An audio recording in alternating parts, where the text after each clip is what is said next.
Chefemi Magazine.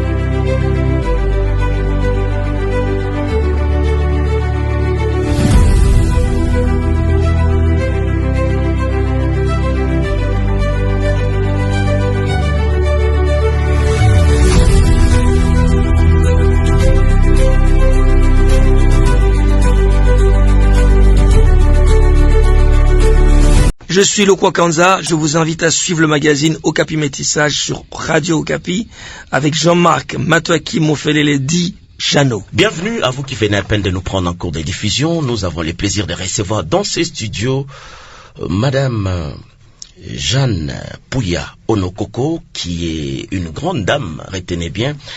Sachez qu'elle est la présidente de la Chambre d'affaires des femmes, entrepreneurs et industries, Chafemi. C'est l'une des pionnières et femmes influentes en entrepreneuriat féminin au Québec et au Canada, où elle vit depuis plus ou moins 40 ans. Elle est également présidente des Magnatel Groupe INC et directrice générale du Conseil des femmes expertise créé en 1993.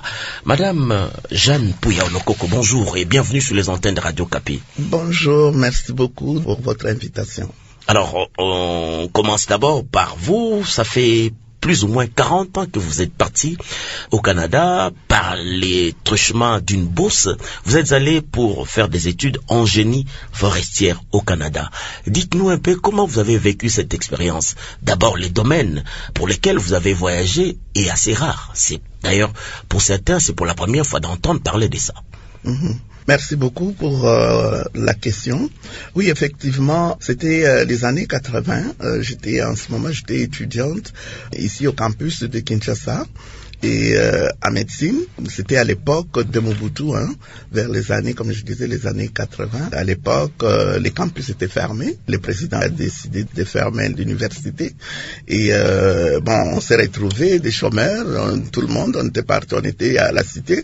On savait pas quoi faire pendant le temps que j'étais en train de me préparer pour retourner chez mes parents, et il y a eu une opportunité qui s'est pointée ici. Il y avait des annonces comme quoi ils étaient en train de recruter des étudiants ou des compétences au fait qui pourraient aller faire les études en génie forestier. Au fait, c'est les Canadiens, ça c'était à l'ambassade du Canada.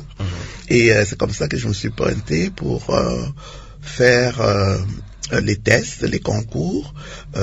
C'était un concours, à l'époque, il y avait beaucoup d'étudiants, parce que beaucoup des étudiants, on était en chômage, les campus étaient fermés, et c'était comme à la coopération canadienne, 5000, je peux encore évaluer dans le terrain, 5000 étudiants qui étaient là, et ils avaient juste besoin de 5 personnes. Ah bon? Oui.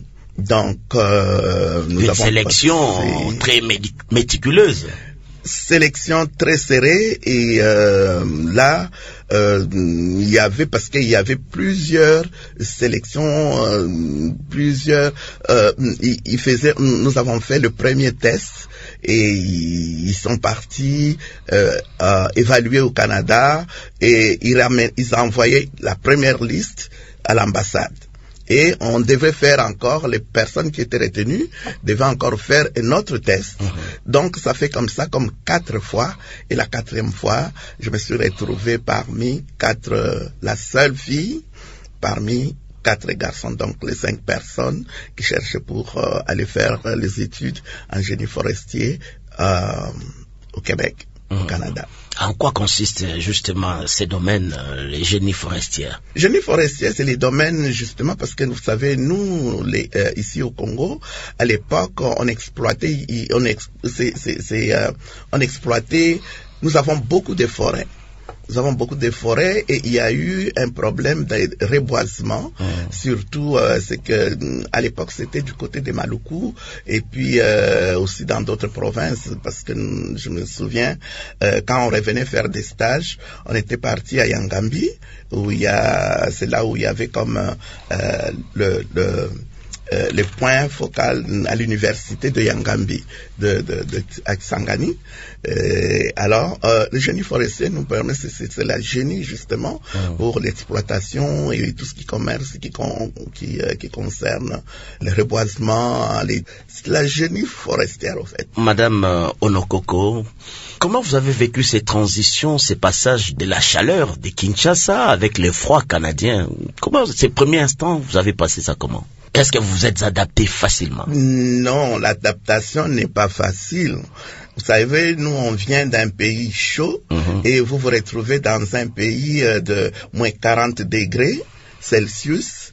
Alors, vous comprenez que l'adaptation n'était pas facile, mais aussi il y a la question d'alimentation, c'est pas la même chose. Les habitudes. Oui, les cultures, il y a aussi les chocs culturels que vous trouvez, les habitudes des gens, certaines choses que vous n'avez pas l'habitude, mais vous devez vous adapter au fait et vous y arrivez. Tout est possible. Alors, durant ces 40 années vécues là-bas au Canada, qu'est-ce que vous avez fait de concret? Quand j'ai terminé mes études en génie forestier avec un diplôme d'ingénieur, je suis revenu au pays. Je suis venu parce que je voulais apporter justement mon expertise. Je sais que j'étais parti justement pour cette formation. Alors, je suis arrivé ici. Les pays commençaient, c'était à l'époque où les pays commençaient les années 85. Donc, après 5 ans, les pays commençaient aussi à être ça devenait un peu difficile, mais j'étais à la recherche d'emploi. Mais dans notre contrat, c'était cédulé que une fois, parce que nous étions partis en formation, c'est comme pour le renforcement des capacités. Nous étions des étudiants déjà ici à l'université. Alors, nous avons terminé dans un domaine donné et nous devions vraiment apporter notre expertise au pays. Arrivé ici, bon, c'était pas, je pense, les contrats n'étaient pas respectés et bon, je me suis retrouvé quand même à la recherche de l'emploi après 5 ans d'absence du pays. C'était quand même un peu compliqué, mais j'ai eu quand même le courage de retourner au ministère de l'enseignement supérieur. À l'époque, c'était le ministre Mukolo Ampombo qui était encore... Édouard. Oui, qui était ministre de l'enseignement supérieur et universitaire. Et je suis retourné lui poser la question et lui dire que ben voilà, moi je suis de retour et que je voulais vraiment m'installer. Qu'est-ce que je fais? J'ai dit il dit mais vous ne pouvez pas manquer d'emploi ici, madame. Et bon, finalement, on a conclu, lui-même, il était persuadé que quand il m'a dit, ça c'est un conseil qu'il m'a dit, et il m'a dit que, vous voyez, les dames, nous avons besoin de femmes qui vont à l'extérieur et qui peuvent se perfectionner, avoir plus de compétences et revenir étudier. Mais si vous pensez que vous n'avez pas le temps à perdre à la recherche d'emploi et que vous pensez que vous pouvez retourner pour continuer vos études, je vous encourage, madame. Et c'était une idée, je me suis dit, ben oui, pourquoi pas. Donc, c'est comme ça que je suis retourné au Canada pour faire maintenant ma maîtrise. Là, maintenant, j'ai fait ma maîtrise en gestion de projet et un doctorat en technologie de l'éducation.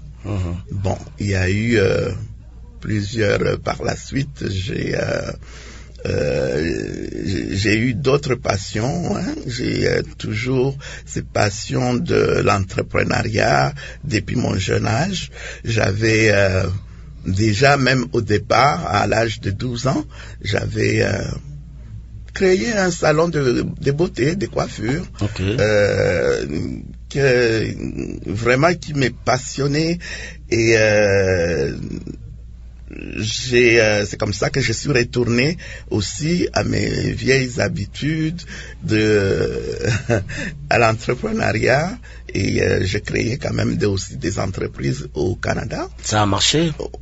Oui, ça marche et ça continue à marcher. Alors, qu'est-ce qu'on retient sur toutes ces années vécues au Canada?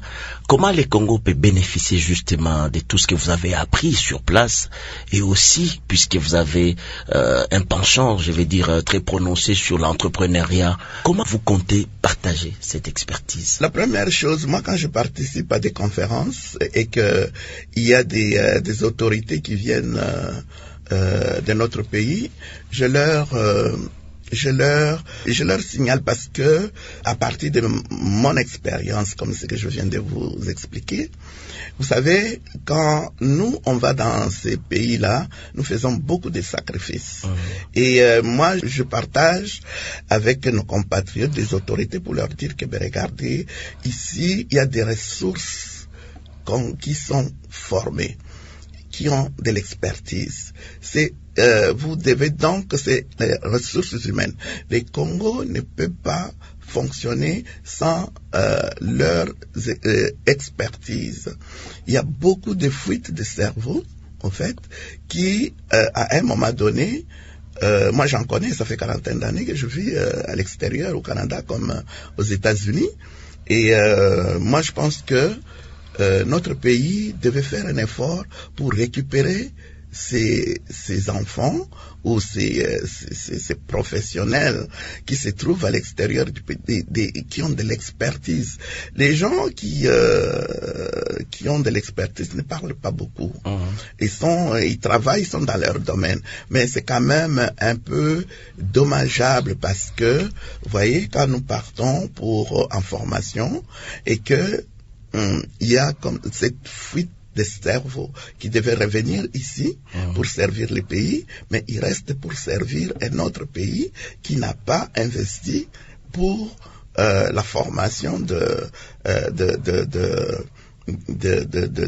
leurs professionnels. Qu'est-ce qui doit être fait, justement? Il faut que c'est le problème que je vous ai dit tout à l'heure, que quand nous partons, nous devons, parce qu'il faut placer les bonnes personnes de bonne place.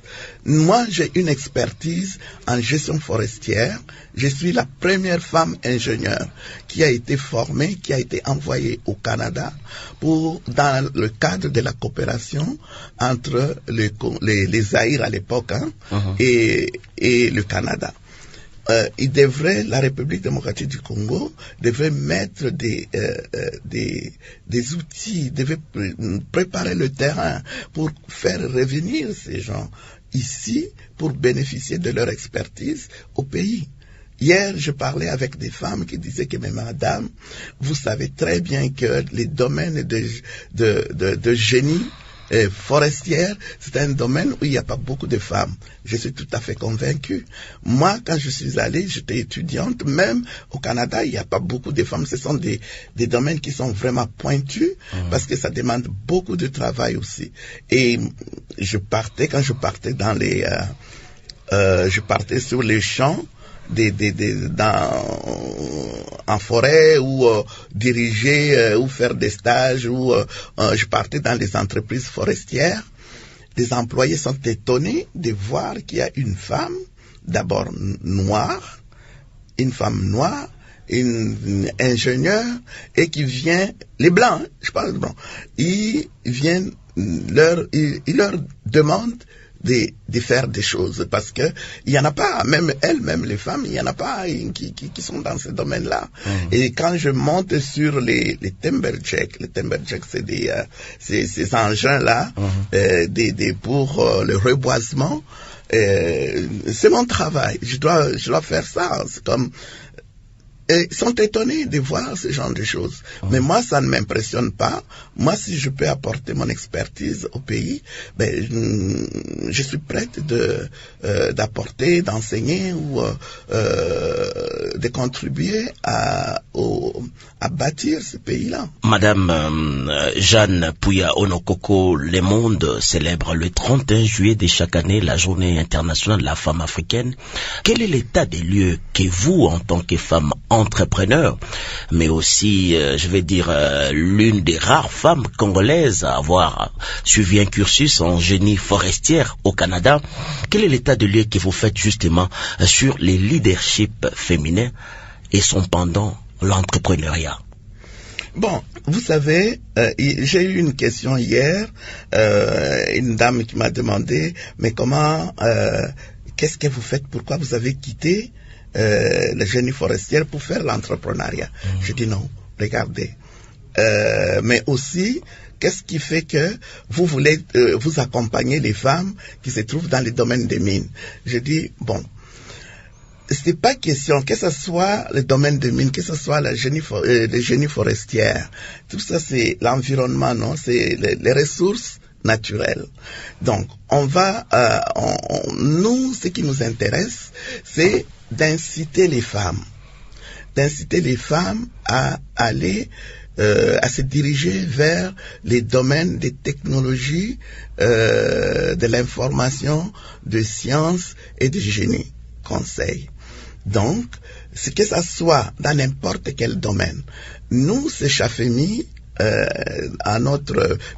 vous avez dans notre cycle, nous avons c'est la chambre d'affaires des femmes entrepreneurs et industrie. Nous avons ajouté aussi l'industrie. C'est n'importe quelle industrie où nous pouvons inciter les femmes de se diriger dans les sciences, dans les mathématiques, dans les génies conseils, et ces femmes-là pourront aussi avancer, parce qu'aujourd'hui, ce que nous voulons voir les femmes qui peuvent être sur les tables de consultation, qui peuvent être sur les tables de décision, dans les conseils d'administration, où elles peuvent aussi apporter leur voix, leur parole, et plus qu'il va y avoir les femmes dans ces domaines-là, que ce soit des génies, ce sont des domaines qui sont stables. Et plus qu'il va y avoir ces femmes, et dans les conseils d'administration, plus nous pouvons aussi avoir le droit de parole, et nous sommes nombreuses, et nous pouvons décider les choses qui nous concernent, des politiques ou des recommandations qui concernent les femmes. C'est de cette façon-là que nous pouvons inciter, nous pouvons changer les choses. Parce que si on nous met, il y a des besoins des femmes qu'il n'y a aucun homme qui peut régler, c'est seulement les femmes elles-mêmes peuvent décider de rien sans la femme.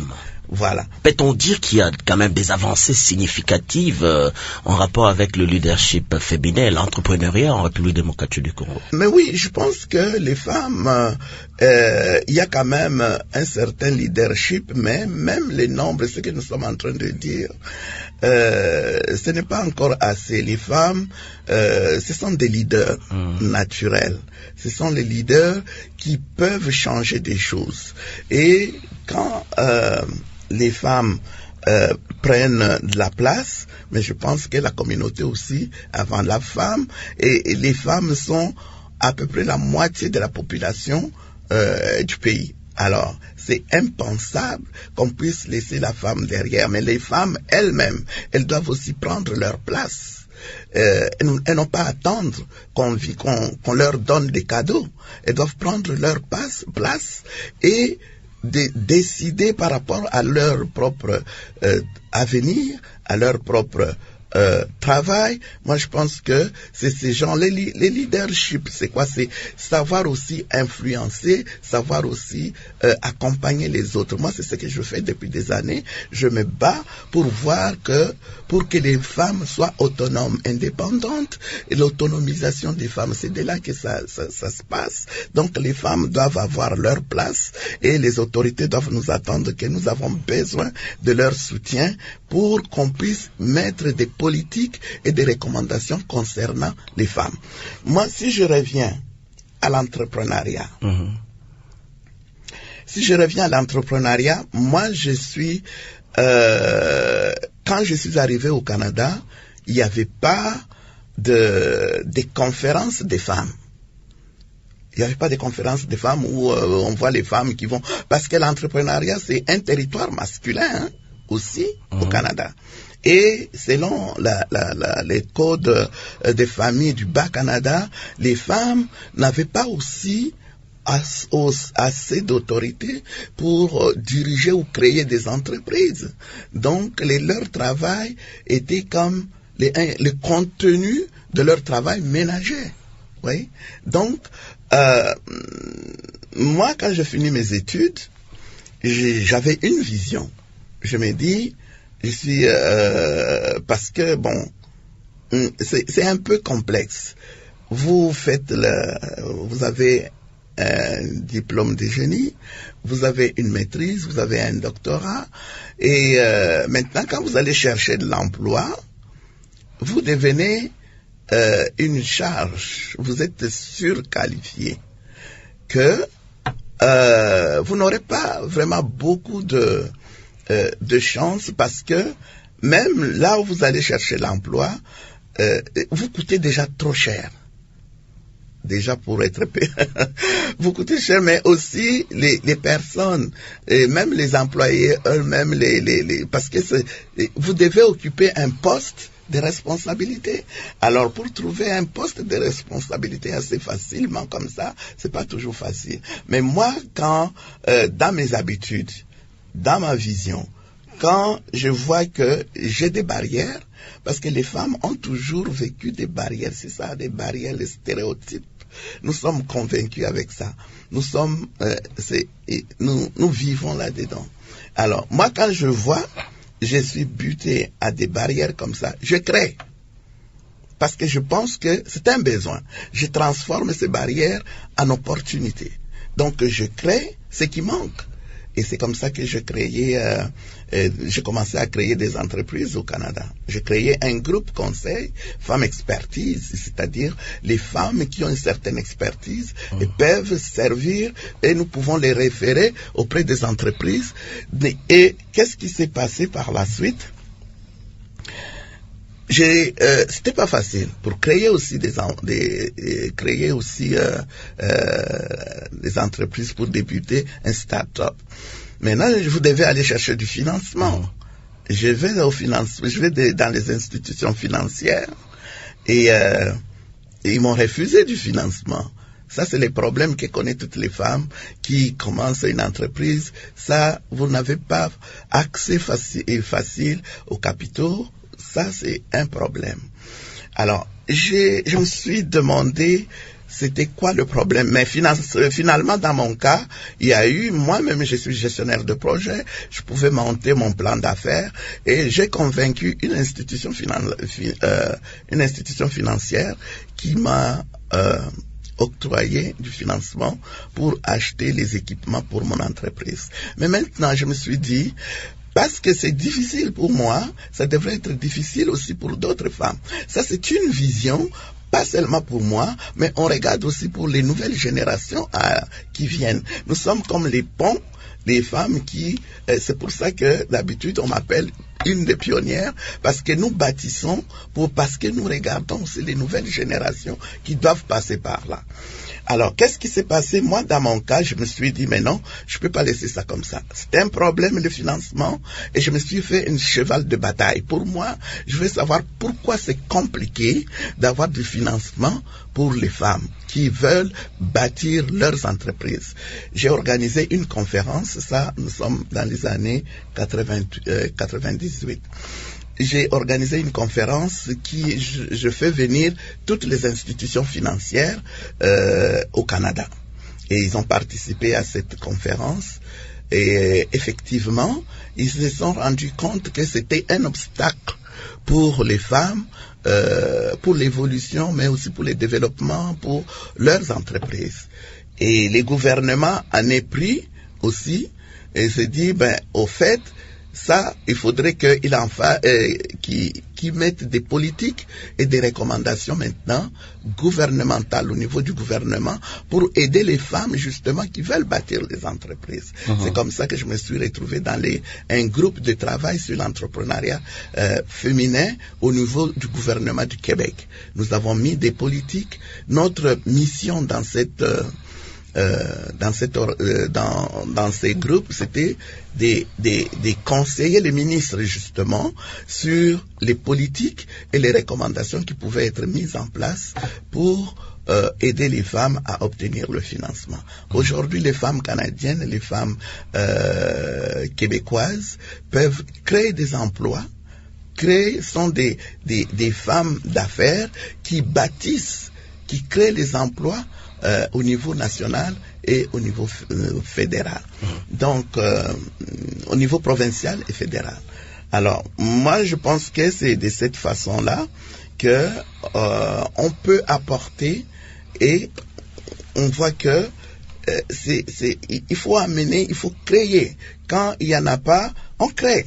Et c'est ce que moi je pourrais aussi suggérer aujourd'hui. C'est la journée internationale des femmes africaines. Moi je pense que les femmes ont les capacités, sont des mamans et qui bâtissent, qui vont chercher, elles ont la volonté et les capacités à faire. Mais malheureusement, beaucoup de femmes restent encore dans l'informel. Ça prend des structures, ça prend des moyens pour bâtir. Alors qu'est-ce qui doit être fait justement pour aider ces femmes-là? Moi je pense que les gouvernements, c'est ce que je fais, c'est ce que nous avons fait. Les gouvernements canadiens ont compris qu'il y avait un besoin. Et les gouvernements la République démocratique du Congo doit comprendre qu'il y a ici un besoin. Moi, je suis pionnière. Si je le fais au Québec, je peux le faire ici en République démocratique du Congo. Je pense qu'à travers votre émission, mon message va passer au niveau... Alors, il y a un des défis majeurs que vous vous attelez, Madame Onokoko, à relever, c'est celui du leadership féminin et entrepreneuriat innovant à l'ère de l'économie numérique pour l'horizon 2030. Comment peut-on y parvenir? Vous savez, c'est ça, je vous ai dit tout à l'heure que moi, je suis auteur de livres sur l'accès de financement, mais aussi je suis auteur de livres sur les femmes entrepreneurs et la mondialisation du marché. Vous savez, le monde aujourd'hui est devenu comme un village. Le village, un petit village, comment? C'est par rapport à la communication. Je vous ai dit aussi que actuellement, je siège sur les conseils consultatifs de technologie et information et communication du gouvernement du Canada. Notre mission, c'est de faire la promotion de l'avancement des femmes au niveau de leur leadership. Donc, moi, je pense que les numériques, aujourd'hui, ce sont parmi les outils. Il y a les numériques, la technologie, de l'information, l'informatique, l'intelligence artificielle. Tout ça, ce sont des moyens actuellement qui facilitent la communication, les connexions, et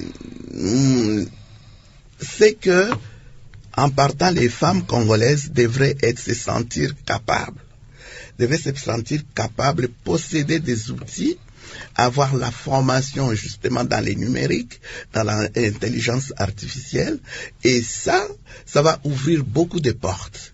Ça va ouvrir des portes pour communiquer. Donc, comme c'est que notre mission, moi, pourquoi je suis ici? Je suis venu parce que notre mission ici est nous sommes à la recherche des femmes nous sommes à la recherche des femmes dans différents secteurs, de technologie, agroalimentaire, d'industrie innovante, tout ça pour leur donner des formations, justement, leur ouvrir les portes pour qu'ils puissent communiquer aussi avec d'autres femmes qui se trouvent à l'extérieur du pays. C'est par ces contacts-là qu'on peut avoir, des connexions par des réseautages, et on peut aussi que ça peut être au niveau de l'entrepreneuriat, des business, au niveau professionnel. Vous pouvez communiquer maintenant avec les gens qui se trouvent à l'extérieur et faire des connaissances et faire des liens de travail et des partenariats. Donc, aujourd'hui, parce que je parle de partenariat, le gouvernement canadien, maintenant, le gouvernement canadien a lancé sa stratégie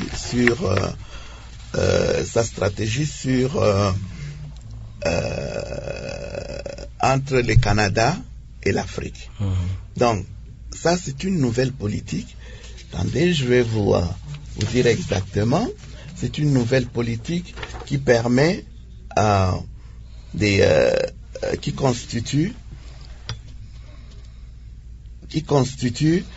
est conçu par l'optique de se trouver des partenaires, donc les partenaires canadiens, de faire des échanges entre les partenaires canadiens et les partenaires africains.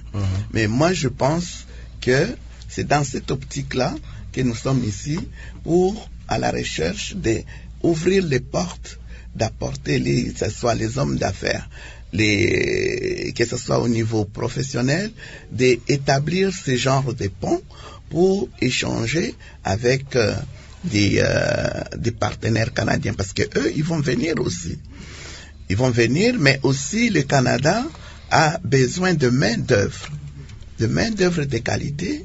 Donc, aujourd'hui, le Canada, parmi leurs stratégies, ils cherchent la main-d'œuvre qualifiée à partir de l'extérieur. Les gens qui ont des qualifications, surtout c'est dans les domaines en demande. Les domaines en demande, c'est comme les domaines de santé, des technologies. Il y a aussi d'autres domaines comme des domaines techniques, vous voyez. Alors, ils ont besoin de ces main-d'œuvre là-bas. Mais nous, on s'est dit que les femmes ne doivent rester derrière.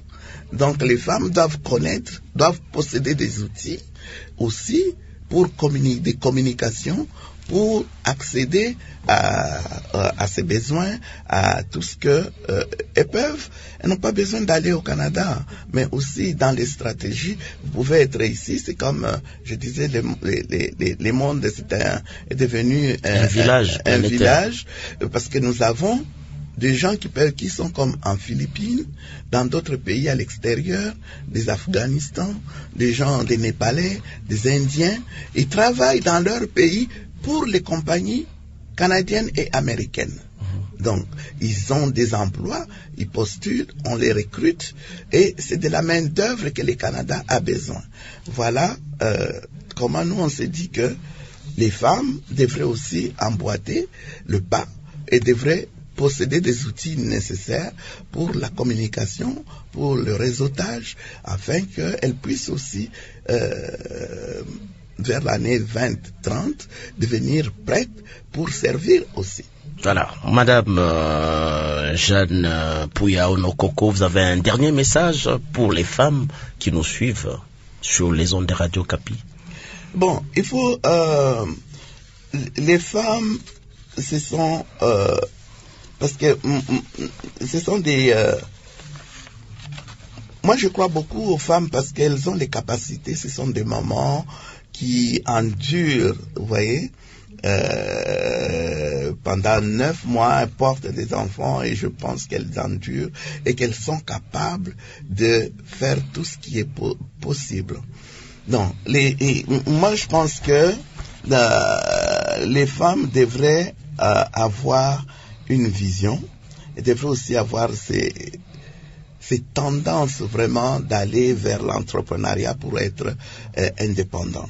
Et aujourd'hui, parce qu'on parle de l'entrepreneuriat innovant, nous pensons à la technologie. Donc, nous devons diriger les femmes vers les métiers, comme j'ai dit, comme les sciences et technologies, et qui vont leur permettre d'avoir des emplois stables. Aujourd'hui, l'entrepreneuriat de survie, c'est terminé, ça. Il faudrait que l'entrepreneuriat soit votre gagne-pain, que ça soit votre deuxième revenu. Même si vous travaillez, vous pouvez faire monter quelque chose ou diriger, vous pouvez engager et vous devez posséder, vous pouvez communiquer aussi avec le monde entier. Donc, voilà. Il n'y a plus de barrières. Et ça prend aussi les problèmes avec nos pays, c'est qu'il y a toujours beaucoup de manque d'informations. Moi, je pense que les femmes, elles peuvent obtenir et avoir tout ce qu'elles ont besoin. La formation, c'est très important pour elles. Le leadership féminin dans l'économie aujourd'hui mondiale, elles doivent participer, elles n'ont pas le choix. Que ce soit au niveau du commerce, au niveau de l'exportation, au niveau minier, il faut travailler pour